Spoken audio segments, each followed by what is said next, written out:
Pukul 13 waktu Indonesia Barat. Radio Republik Indonesia Palembang dengan Warta Berita.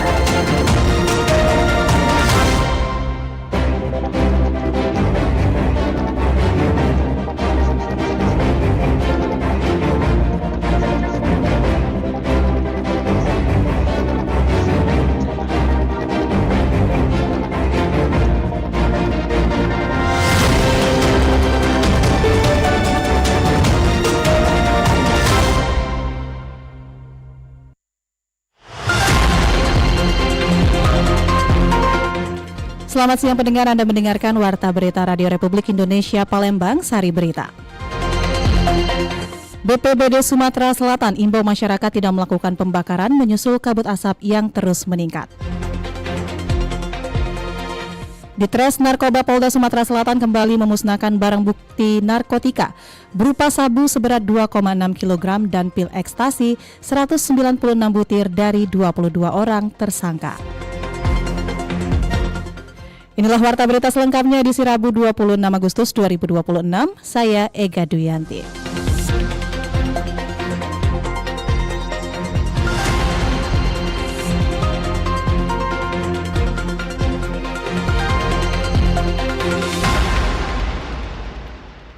Pendengar, BPBD Sumatera Selatan imbau masyarakat tidak melakukan pembakaran menyusul kabut asap yang terus meningkat. Badan Penanggulangan Bencana Daerah BPBD Sumatera Selatan terus mengupayakan penanggulangan kebakaran hutan dan lahan menyusul kabut asap yang kian meningkat. Dikatakan Kepala Bidang Rehabilitasi BPBD Sumsel, Ansori, pihaknya terus mengupayakan agar penanggulangan tetap diikuti dengan upaya pencegahan perluasan kebakaran hutan dan lahan. Langkah yang dilakukan saat ini tetap mengutamakan prioritas sosialisasi kepada penduduk khususnya agar tidak hanya menghindari pembakaran, melainkan upaya melakukan penindakan dengan melaporkan adanya tindak pembakaran lahan. Nah, untuk sebelum ini sebenarnya sudah ada kegiatan berupa sosialisasi, kemudian penguatan kapasitas penduduk, kemudian penyebarluasan informasi kebencanaan ke wilayah-wilayah daerah rawan bencana. Ansori juga mengharapkan agar perusahaan perkebunan dan kehutanan khususnya dapat aktif mencegah dan menanggulangi kebakaran hutan dan lahan. Dari Palembang, Abbas Surya melaporkan, RRI terus mengudara untuk Indonesia. Informasi selanjutnya pendengar, Wakil Bupati Banyuasin hadiri wisuda akbar 10.000 santri BPKRMI. Kegiatan tersebut dirangkaikan dengan tasyakuran bebas buta huruf Al-Quran. Upaya memadamkan kebakaran hutan dan lahan di Sumatera Selatan kini memasuki dimensi spiritual. Menyadari bahwa upaya fisik di lapangan memiliki batas, pemerintah Provinsi Sumatera Selatan bersama ribuan warga berkumpul di halaman Gereja Agung Palembang kemarin untuk melaksanakan sholat istisqa guna memohon turunnya hujan. Langkah ini diambil di tengah situasi kritis ketika lahan-lahan di berbagai wilayah Sumatera Selatan mulai mengering dan memicu lonjakan titik api. Hujan yang diharapkan turun tidak hanya diproyeksikan untuk membasahi tanah yang gersang dan mengurangi titik api, tetapi juga untuk menyapu bersih kabut asap pekat yang kian mengancam kesehatan serta aktivitas harian masyarakat. Gubernur Sumatera Selatan Herman Diru mengatakan, Satgas Karhutla yang terdiri dari pemerintah daerah, TNI, Polri, dan instansi terkait memang harus terus bekerja keras melakukan pencegahan dan pemadaman langsung. Namun kesadaran akan keterbatasan manusia memicu pelaksanaan dan doa bersama ini sebagai pelengkap ikhtiar lahiriah yang sedang berjalan. Terlalu percaya diri dengan upaya tanpa ada ridho Allah SWT. Untuk itu kita mohon ridho, mohon ampun, mohon diberikan hujan, bukan hanya untuk menghilangkan asap petunjuk. Melalui kolaborasi antara kerja keras tim pemadam di darat dan doa bersama dari ribuan warga, Sumatera Selatan berharap krisis kabut asap dapat segera teratasi sebelum memberikan dampak yang lebih merusak bagi lingkungan dan kesehatan masyarakat. Riana Pridani melaporkan.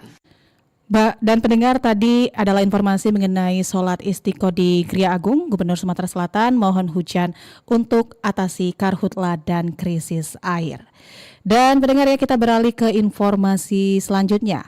Polda Sumatera Selatan bersama Polres Jajaran menangani 16 kasus kebakaran hutan dan lahan hingga Agustus 2026.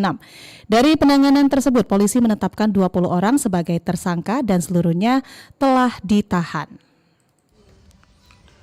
Polda Sumatera Selatan bersama Polres jajaran menangani 16 kasus kebakaran hutan dan lahan hingga Agustus 2026. Dari penanganan tersebut, polisi menetapkan 20 orang sebagai tersangka dan seluruhnya telah ditahan. Dari 16 laporan polisi yang ditangani, total luas areal yang terdampak karhutla mencapai sekitar 34,8 hektar. Sebanyak 11 perkara masih dalam tahap penyelidikan. 4 perkara telah memasuki tahap 1 dan 1 perkara telah mencapai P21 atau tahap 2. Penanganan perkara tersebut tersebar di 10 wilayah hukum Polres jajaran. Polres Ogan Komering Ilir menangani 3 perkara, sedangkan Polres Oku Timur, Musirawas, Banyuasin, dan Penukal Abab Lematang Ilir masing-masing menangani 2 perkara. Sementara itu Polres Ogan Ilir, Musi Banyuasin, Muara Enim, Ogan Komering Ulu Selatan, dan Lahat masing-masing menangani 1 perkara karhutla. Kasubdit Penmasbid Humas Polda Sumatera Selatan, Kompol Putu Saryawan menjelaskan penanganan karhutla dilakukan melalui pencegahan sekaligus penegakan hukum. Polisi mengoptimalkan pemantauan titik panas, patroli, pengerahan ponsel, serta respon cepat terhadap lokasi kebakaran. Mengamankan ataupun melakukan pengamanan terhadap 20 orang tersangka yang seluruhnya sudah dilakukan penahanan. Adapun saat ini proses yang sudah dilakukan yaitu 11 perkara sedang dalam proses penyidikan ataupun proses sidik. Kemudian 4 perkara sudah tahap 1, kemudian 1 perkara. Polda Sumatera Selatan bersama jajaran akan memperkuat patroli, pemantauan titik panas, edukasi masyarakat, penyelidikan, serta koordinasi dengan TNI, pemerintah daerah, dan instansi terkait. Penegakan hukum dilakukan untuk mencegah pembakaran hutan dan lahan yang dapat meluas serta menimbulkan dampak terhadap masyarakat dan lingkungan. Pilih Makomi melaporkan, RRI terus mengudara untuk Indonesia. Pendengar, Polda Sumatera Selatan telah menetapkan 20 tersangka pembakaran hutan dan lahan, serta saat ini tersangka telah ditahan untuk menjamin proses hukum. Polda Sumatera Selatan memperkuat penanganan kebakaran hutan dan lahan atau karhutla dengan menindak tegas pihak-pihak yang diduga bertanggung jawab. Hingga Agustus tahun 2026, Polda Sumatera Selatan bersama seluruh jajaran Polres telah menangani 16 laporan polisi dengan luas areal terdampak mencapai sekitar 34,8 hektar. Dari penanganan tersebut, polisi telah menetapkan 20 orang sebagai tersangka. Seluruh tersangka kini telah ditahan untuk menjalani proses hukum. Langkah ini menjadi bagian dari upaya kepolisian mencegah kebakaran meluas dan menimbulkan dampak yang lebih besar bagi masyarakat. Kasubdit Penmas Bin Humas Polda Sumatera Selatan, Kompol Putu Suryawan mengatakan, dari 16 perkara yang ditangani, 11 perkara masih dalam tahap penyidikan. Sementara itu, 4 perkara telah masuk tahap 1 dan 1 perkara lainnya telah mencapai P21 atau tahap 2. Sumatera Selatan sudah melakukan penanganan terkait karhutla ini sebanyak 16 laporan polisi dari seluruh jajaran, yang mana dengan total luas areal yang ditangani yaitu sebanyak 34,8 hektar dan mengamankan ataupun melakukan pengamanan terhadap 20 orang tersangka yang seluruhnya sudah dilakukan penahanan. Adapun saat ini proses yang sudah dilakukan yaitu 11 perkara sedang dalam proses penyidikan ataupun proses sidik, kemudian 4 perkara sudah tahap 1, kemudian 1 perkara tahap 2. Menurut Putu Suryawan, penegakan hukum terhadap kasus karhutla dilakukan secara berkelanjutan mulai dari pengungkapan kejadian hingga proses penyidikan dan penuntutan. Kepolisian juga terus berupaya mencegah karhutla berkembang menjadi bencana yang lebih luas termasuk munculnya kabut asap. Kabut asap akibat karhutla tidak hanya mengancam kesehatan masyarakat tetapi juga dapat mengganggu lingkungan, aktivitas pendidikan, perekonomian, serta keamanan dan ketertiban masyarakat. Karena itu, Polda Sumatera Selatan mengajak seluruh pihak untuk bersama-sama mencegah kebakaran hutan dan lahan serta segera melaporkan apabila menemukan adanya aktivitas yang berpotensi memicu karhutla. Lamsihar Siltonga melaporkan. Masih seputar Karhutla, pendengar, Wali Kota Palembang meminta posko penanganan Karhutla dan mobil pemadam kebakaran disiagakan di wilayah rawan kebakaran untuk mempercepat penanganan laporan masyarakat. Wali Kota Palembang Ratu Dewa menegaskan posko penanganan kebakaran hutan dan lahan atau Karhutla harus diaktifkan untuk mempercepat penanganan kebakaran. Ia meminta mobil pemadam kebakaran disiagakan di sejumlah kecamatan yang rawan terjadi kebakaran lahan. Ratu Dewa mengatakan 3 wilayah yang sering mengalami kebakaran lahan adalah Kecamatan Alang-Alang Lebar, Gandus, dan Ilir Barat 1. Menurutnya, mobil damkar harus disiagakan di kantor kecamatan agar dapat tiba di lokasi dalam waktu cepat setelah menerima laporan masyarakat. Kalau langkah konkretnya tadi saya sudah minta, pertama posko itu benar dihidupkan, terus mobil damkar harus standby. Jangan standby di posko, tetapi standby di tempat lokasi-lokasi yang terjadi kebakaran lahan yang ada di Palembang. Tadi ya, pertama di Kecamatan Lebar, yang kedua di Kecamatan Gandus, yang ketiga di Kecamatan Ilir Barat 1. Ini adalah yang sering berulang. Makanya mobil damkar harus standby di kantor kecamatan sehingga durasi waktunya jangan terlalu lama. Pokoknya 5 menit, 10 menit sudah datang. Ketika ada pengaduan masyarakat. Selain penanganan kebakaran, Ratu Dewa meminta posko menyediakan layanan pengaduan secara online. Layanan tersebut mencakup laporan kebakaran lahan maupun keluhan warga yang mengalami gangguan kesehatan akibat kabut asap seperti infeksi saluran pernapasan akut atau ISPA. Erlin Partesa melaporkan, RRI terus mengudara untuk Indonesia. Menyikapi informasi tadi, pendengar, hingga pekan ke-3 Agustus, Dinas Kesehatan Kota Palembang mencatat sekitar 9.313 kasus ISPA terjadi di Kota Palembang. Dinas Kesehatan Kota Palembang mencatat sekitar 9.313 kasus infeksi saluran pernapasan akut atau ISPA hingga pekan ke-3 Agustus 2026.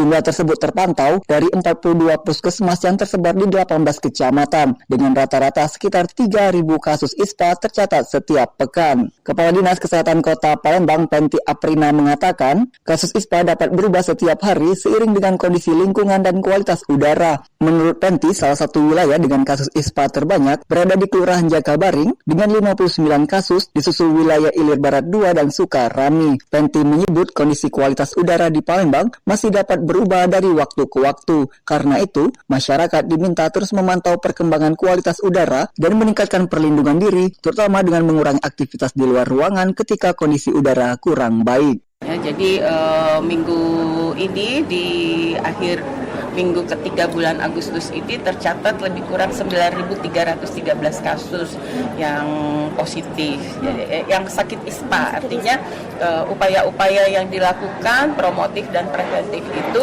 bisa menekan kasus ISPA. Ditambahkan Penti, masyarakat juga dihimbau menggunakan masker saat berpergian dan menjaga kecukupan cairan dengan memperbanyak minum air putih, sekitar 8 gelas per hari untuk membantu menjaga kondisi tubuh. Dari Palembang, Sumatera Selatan, Muhammad Irfan, Pro 1 RRI terus mengudara untuk Indonesia.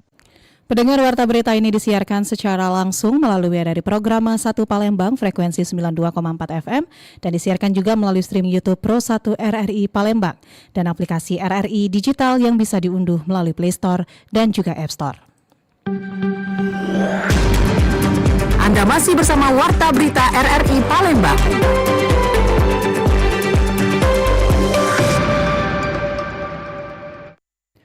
Pendengar, kita beralih ke informasi selanjutnya. Wakil Bupati Banyuasin hadiri wisuda akbar 10.000 santri BPK RMI. Kegiatan tersebut dirangkaikan dengan tasyakuran bebas buta huruf Al-Quran. Wisuda akbar TKTPA baca tulis Al-Quran. Wakil Bupati Banyuasin Neta Indian menghadiri wisuda akbar 10.000 santriwan dan santriwati TKTPA BKPRMI di Palembang Sport dan Convention Center pada Selasa 25 Agustus 2026. Kegiatan tersebut dirangkaikan dengan tasyakuran bebas buta huruf Al-Quran dan dibuka Gubernur Sumatera Selatan Herman Deru. Wisuda mengusung tema menyiapkan generasi Qurani menyongsong masa depan gemilang. Kegiatan ini menjadi bentuk apresiasi kepada para santri yang telah menyelesaikan pembelajaran membaca Al-Quran. Gubernur Sumatera Selatan Herman Deru mengapresiasi capaian 10.000 santri yang telah mampu membaca Al-Quran. Ia menilai capaian tersebut penting dalam upaya memberantas buta aksara Al-Quran. Sementara itu, Wakil Bupati Banyuasin Neta Indian mengaku bangga melihat ribuan santri mengikuti wisuda. Menurut Neta, kemampuan membaca Al-Quran menjadi bekal penting bagi generasi muda. Neta juga mengucapkan selamat kepada seluruh santri yang telah menyelesaikan pembelajaran. Ia berharap mereka terus belajar dan meningkatkan kemampuan membaca Al-Quran. Nah, ini kita giatkan kepada anak-anak kita mulai dari usia 2 tahun sampai dengan 6 tahun. Banyuasin religius, hal ini juga sesuai dengan visi misi dari ASTA, Sekolah Neta di Kabupaten Banyuasin, mengajarkan untuk anak-anak TK TPA sedini mungkin mempelajari baca tulis huruf Al-Quran. Selain itu, dirinya juga mengharapkan pembinaan Al-Quran terus dilakukan dengan dukungan keluarga, sekolah, dan masyarakat. Para santri juga diharapkan tidak berhenti belajar setelah mengikuti wisuda. Kegiatan tersebut menjadi momentum untuk memperkuat pembinaan generasi Qurani sekaligus mendorong pemberantasan buta aksara Al-Quran di Sumatera Selatan. Dari Palembang, Muhammad Maulana, Pro 1 RRI terus mengudara untuk Indonesia. Pendengar, sekian Warta Berita Produksi Radio Republik Indonesia Palembang. Sebelum berpisah, kami sampaikan kembali pokok-pokok berita. BPBD Sumatera Selatan imbau masyarakat tidak melakukan pembakaran menyusul kabut asap yang terus meningkat. Ditres Narkoba Polda Sumatera Selatan kembali memusnahkan barang bukti narkotika berupa sabu seberat 2,6 kg dan pil ekstasi 196 butir dari 22 orang tersangka. Informasi lainnya dapat Anda akses melalui website kami di rri.co.id. Kami juga membuka ruang aspirasi bagi Anda untuk menyampaikan peristiwa yang berada di sekitar Anda melalui line WhatsApp dan SMS di 0821 7927 9090. Mewakili kerabat kerja yang bertugas, saya Ega Duyanti undur diri, sampai jumpa.